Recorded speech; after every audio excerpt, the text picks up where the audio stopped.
This is the Tenant Occupied Property Addendum to the Agreement of Sale, Form TOP, found in the full library of documents in .loop.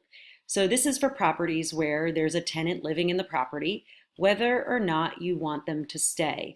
If you don't want them to stay and you want to be able to move into the property, I would still include this form because I want to make sure that the landlord is giving the tenant the proper notice to move out so that we don't run into any unexpected delays or issues with the tenant being in the property. So I would include this. There's a checkbox in paragraph 4 about the settlement and possession date. There's a checkbox that you'll check off to include this tenant occupied property addendum as part of the agreement of sale. Now, if you do want the tenants, of course, that's a different story in terms of the other due diligence that you need to do during the transaction. But you will also select paragraph 4 in the agreement of sale so that this agreement, this tenant occupied property addendum, is attached to the agreement of sale. So you can change these dates, but generally speaking, within 5 days of the signing of the contract, the execution date, seller is going to give the buyer copies of all the lease agreements that are currently in effect. And if there's any oral leases, they're going to make a memoranda of that, of what the agreement is. And when the full security deposits paid by tenants will not be transferred, seller will furnish the buyer the tenant's names in writing and the amount of the security deposits, and the amount deducted, and the reason why there are deductions that are already anticipated prior to closing, and of course, or prior to the tenant moving out. And of course, if your buyer client doesn't feel comfortable with knowing that a current tenant already owes half their security deposit for damages, it all becomes negotiable, where you could ask the seller to make the buyer whole, in that they would just apply instead of just transferring over, the 1,500, knowing that 750 will be already paid to damages.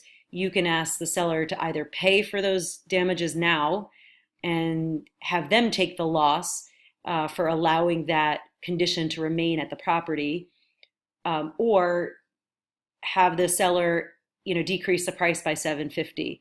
So that way you're paying less for the property, knowing that half that security deposit's already going towards repairs.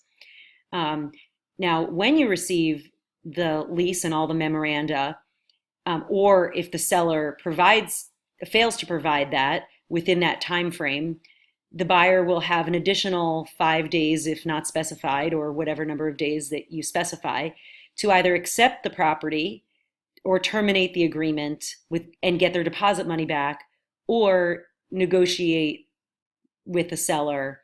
And you absolutely need to sign extensions if you need more time for either paragraph 1 or 2 to continue to negotiate. At closing, all of the leases and security deposits, together with interest, will be assigned to the buyer. So, number 1, if you've had a tenant in a property for more than a year, the law in Philadelphia requires that you need to be paying them interest on their security deposit. So that's something to keep in mind. If the tenant's been in the property more than a year, you don't want to just get their $1,500 deposit. You want to get the $1,500 plus however many years of interest is owed on that.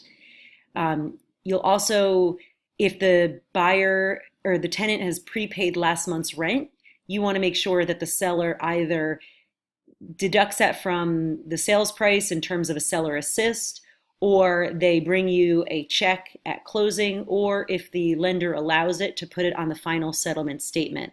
So they basically assign the last month's rent to you, and they will bring the security deposit to you. You will need to check with the lender, because not all lenders will allow you to put this on the final settlement statement. What they will allow you to put on the final settlement statement is the prorated rent for the month in which you close. So if, let's say, you close in May and the landlord or seller has received $1,500 in rent and you close on May 10th, well, they're going to owe you 21 days of rent at closing. So they'll prorate the rent and credit that to the buyer at closing. But the last month's rent and the security deposit may need to be paid by the seller to the buyer separately from the closing table. And you get to decide whether or not a personal check is okay, or if the seller needs to provide it in secured funds like a money order or a bank check, a certified bank check. All right, paragraph 4. So the seller is representing there are no unsatisfied commitments or agreements that the seller has on this property regarding their obligation to this tenant, these tenants, or anybody. And the seller will let the tenants know in writing the change of ownership at closing. And all the other terms and conditions of the agreement remain unchanged and in full force and effect. And so buyer and seller will sign off here.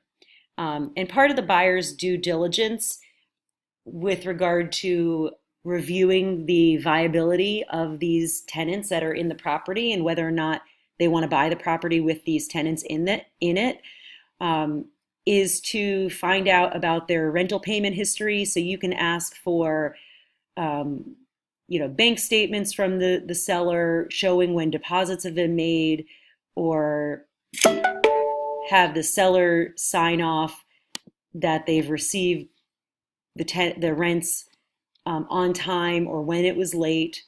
You can ask the seller to provide any credit reports or any documentation they use in the processing of the application for the tenant to live in the property. So again, in order to include this in the agreement of sale, whether the tenants are leaving or staying, you check off the box in paragraph 4 of the agreement of sale and then fill out this form, and both buyer and seller will sign the agreement and this tenant occupied property addendum.